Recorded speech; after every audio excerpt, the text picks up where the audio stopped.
दोस्तों नमस्कार। आज एक मामला संज्ञान में आया है कि कुछ जो वैकल्पिक मीडिया के तौर पर काम कर रहे थे हमारे जर्नलिस्ट, जो कि सोशल मीडिया एक्टिविस्ट के तौर पर भी कहा जा सकता है उन लोगों को,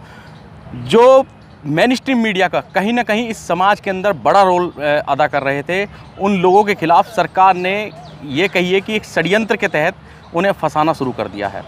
कुछ लोग ऐसे हैं जिनको अभी जल्दी में नोटिस जारी किए गए हैं गंभीर धाराओं के तहत, और उसमें एफआईआर मेंशन है। मेंशन के तहत उन्हें नोटिस जारी किए गए हैं साइबर एक्ट के तहत और कुछ देशद्रोह संबंधित धाराओं के तहत। अब ऐसे में जो आशंका पहले से जताई जा रही थी कि सरकार पत्रकारों को, जो कि सोशल रिफॉर्म पर मतलब काम कर रहे हैं बड़े पैमाने पर, डिजिटल मीडिया, जो कि हमने एक संगठन अपना बनाया हुआ था डिजिटल मीडिया जर्नलिस्ट एसोसिएशन, हमने ये पहले ही बताया था कि ये संगठन इसलिए ज़रूरी है, और जो ऐसे लोग हैं, जो ऐसे पत्रकार हैं जो वैकल्पिक मीडिया के तौर पर काम कर रहे हैं, उनको साथ आना चाहिए, एक यूनिटी बना के रखना चाहिए, क्योंकि कभी भी सरकार अपने मंसूबे इन पत्रकारों पर अख्तियार कर लेंगी। और उसी का एक जीता जागता उदाहरण जो है वो अब सामने आने लगा है। कुछ जो पत्रकार हैं जो डिजिटल मीडिया यानी कि जो सोशल मीडिया पर अपने चैनल चलाते हैं, यूट्यूब चैनल कर या पोर्टल के द्वारा, उनको अब सरकार की द्वारा फंसाया जा रहा है, उन पर मुकदमे लगाए गए हैं। अब ऐसे में कुछ लोग हमारे संपर्क में आए हैं जिन्होंने दिखाया कि कुछ जो नोटिस हैं ये हमारे पास भेजे गए हैं और उसमें कुछ गंभीर धाराएं भी हैं।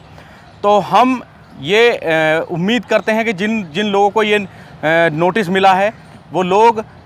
आएँ, अपने बारे में हमारे साथ या तो संपर्क करें या फिर सोशल प्लेटफॉर्म के द्वारा किसी न किसी माध्यम से हमसे बात करने की कोशिश करें, जिससे कि आगे उनकी जो ये लड़ाई है, या यूँ कहें कि इस मुकदमे में जो जिस तरह की आगे की कार्रवाई होगी उसमें हम कुछ आपकी सहायता कर सकें। उसके लिए आप हमारे से संपर्क कर सकते हैं। डिजिटल मीडिया जर्नलिस्ट एसोसिएशन आपके साथ खड़ा हुआ है, और इसमें कतई भी आप निराश ना हो, डरने की कोई ज़रूरत नहीं है। इन सब चीज़ों से ये सब चीज़ें फेस करनी पड़ती हैं जब आप सोशल रिफॉर्म पर काम करते हैं। मेरे साथ डिजिटल मीडिया जर्नलिस्ट एसोसिएशन के प्रेसिडेंट हैं बलविंदर जी, वो भी अपनी बात रखेंगे, और लोगों से हम अपील करते हैं कि अगर कुछ गलत है तो उस पर बात की जाएगी कि आखिर ऐसा है क्या उन वीडियो में जो उन पर इस तरह की कार्रवाई की गई है। अगर वाकई में कुछ ऐसा गलत है तो वो जाहिर तौर पर उन वीडियो को हटाया भी जा सकता है, लेकिन इतनी गंभीर धाराओं, क्या इतना सब कुछ था देश में, और बाकी जो एक तबका है, जो दूसरा धड़ा है, उस तरफ भी कुछ कार्रवाई होनी चाहिए थी, लेकिन एक तरफा जो कार्रवाई की गई है वो बहुत निंदनीय है और हम इनकी निंदा करते हैं। और ऐसे में जो डिजिटल मीडिया जर्नलिस्ट एसोसिएशन है वो पुरजोर कोशिश कर रहा है कि उन लोगों के साथ हमेशा कंधा से कंधा मिलाकर खड़ा रहेगा, और आगे जो एक कार्रवाई होगी हम उस पर जल्द जाकर जो इसके नोडल ऑफिसर हैं उनसे बात करेंगे और उनसे इस बारे में जानकारी लेंगे कि आखिर कुछ लोगों को टारगेट क्यों किया जा रहा है और कुछ को जो नोटिस भेजने का कारण क्या है, इसके पीछे की वजह जानने की कोशिश करेंगे, और उसके बाद जो आगे की लीगल जो कार्रवाई है वो हम संगठन के माध्यम से करेंगे। मेरे प्रेसिडेंट हैं, वो अब आपसे बात करेंगे। आप सभी को क्रांतिकारी जय भीम। लगातार देश में हर व्यक्ति की आवाज़ बनकर सोशल मीडिया उभरा और सच के साथ खड़ा रहा। जहां एक तरफ चाहे प्रिंट मीडिया रहा हो और चाहे इलेक्ट्रॉनिक मीडिया रहा हो, उस पर दबाव बना रहा, सरकार दबाव बनाती रही, लेकिन निष्पक्ष तरीके से हर गरीब की, हर पीड़ित की आवाज़ को बुलंद करने के लिए सोशल मीडिया हमारा आगे खड़ा रहा। और डिजिटल मीडिया जो हमारे एक संगठन है, जो रजिस्टर्ड है, भारत सरकार में रजिस्टर्ड है, उसने ये मुहिम लगाई कि जितने भी डिजिटल मीडिया से जुड़े पत्रकार बंधु हैं उनका एक खुद का संगठन होना चाहिए, ताकि भविष्य में कभी ये सरकार उनके ऊपर कोई दबाव बनाए तो ये संगठन उनकी मदद के लिए हमेशा खड़ा रहे अपने पत्रकार बंधुओं की। और जिस बात का हमें अंदेशा था वही अंदेशा पूरा होने लगा है। जैसा कि अभी आप जानते होंगे, सुप्रीम कोर्ट में अभी मेन स्ट्रीम मीडिया का एक केस चला जिसमें एक हलफनामा दिया गया, जिसके अंतर्गत ये कहा गया कि देश की शांति के लिए जो सबसे बड़ा खतरा इस समय दिखाई दे रहा है वो डिजिटल मीडिया को बताया गया, जबकि केस मेन स्ट्रीम मीडिया का था। तो कहीं ना कहीं ये क्लियर था कि सरकार की तरफ से कहीं ना कहीं जो डिजिटल मीडिया से जुड़ के सरकार के गलत नीतियों का विरोध कर रहे हैं और लोगों को बता रहे हैं सच्चाई को, उनकी आवाज़ को कैसे दबाया जाए, ये हमने देखने को मिला। तो आज इसी तरीके से ये लोगों ने कोशिश की है कि मैं कहूँ डिजिटल मीडिया से जुड़े हुए जो पत्रकार हैं उनके ऊपर एफआईआर की जाए सरकार की तरफ से। और जैसा कि आपने सुना भी होगा कि अभी एडीएम जो थे, अगर आपको याद हो अभी पीछे हाथरस वाली घटना में, वहाँ पर एक प्रेस विज्ञप्ति भी दी गई थी जिसके अंतर्गत कहा गया था कि जो सोशल मीडिया से जुड़े पत्रकार हैं उनमें 106 पत्रकारों को नोटिस जारी किया गया है। लेकिन मैं आपको बता दूं वो नोटिस नहीं, एफआईआर भी साथ में जोड़ के दी गई है। इसी तरीके से हमारे कुछ साथियों के पास भी ये कंप्लेंट आई है, यानी ये एफआईआर उनके नाम पे भी दर्ज हुई है जिसकी हमें जानकारी मिली।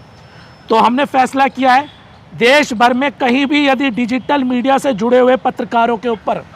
एफआईआर दर्ज होगी तो digital media and journalist association उसका पुरजोर विरोध करेगी। और साथ में चाहे कानूनी लड़ाई हो या सरकारी लड़ाई हो या सरकार के खिलाफ भी लड़ना पड़ा या सरकार से बात करके इस बात को मनवाना पड़े, तो हम लोग आप लोगों के साथ खड़े हैं। यदि आपके खिलाफ, मैं पत्रकार बंधुओं से कहना चाहता हूं, यदि आपके खिलाफ भी कोई एफआईआर दर्ज हुई है तो आप हम लोगों से संपर्क करें। हमारा जो संपर्क नंबर है वो आपके स्क्रीन पर इन पत्रकार बंधुओं के माध्यम से आपको मिल जाएगा और किसी को भी कतई डरने की ज़रूरत नहीं है। मैं आपको आश्वासन देता हूं, जब तक digital media and journalist association है तब तक किसी भी पत्रकार बंधु जो डिजिटल मीडिया से जुड़ा हुआ है वो किसी के सामने घुटने नहीं टेकेगा, वो किसी भी हालत में झुकाव नहीं मानेगा। वो स्वतंत्र है, पत्रकारिता स्वतंत्रता पत्रकारिता ही करेगा। और सरकार जो दबाव बनाने की कोशिश कर रही है तो उनको चेतावनी दे रहे हैं कि आप ये ओछी राजनीति करना बंद कीजिए। कुछ लोग सच्चाई को दिखा रहे हैं तो उन्हें दिखाने दीजिए। और इसीलिए आप लोगों से आग्रह कर रहा हूँ कि ज़्यादा से ज़्यादा आप लोग भी सहयोग कीजिए और ये वीडियो उन हर व्यक्ति तक पहुँचे, उस पत्रकार बंधु तक पहुँचनी चाहिए जिस पत्रकार बंधु जो सोशल मीडिया के साथ जुड़ा हुआ है वो भी हमारे साथ जुड़े, हमारी इस मुहिम में जुड़े। इसी के साथ आप सभी से मैं हाथ जोड़ के विनम्र निवेदन करूँगा। अंत में सिर्फ इतना कहूँगा कि digital media and journalist association आपके साथ खड़ा है और वो किसी भी हालात में, चाहे सरकार हो या प्रशासन के लोग, उनके सामने झुकने वाला नहीं है। और हमारे किसी पत्रकार के ऊपर अगर एफआईआर होगी तो साहब, अगर हम आंदोलन समाज के बना सकते हैं तो खुद के लिए भी खड़ा कर सकते हैं। उसके बाद यदि कोई आंदोलन खड़ा होता है तो उसके जिम्मेदार सरकार और प्रशासन खुद होगा, हम नहीं होंगे।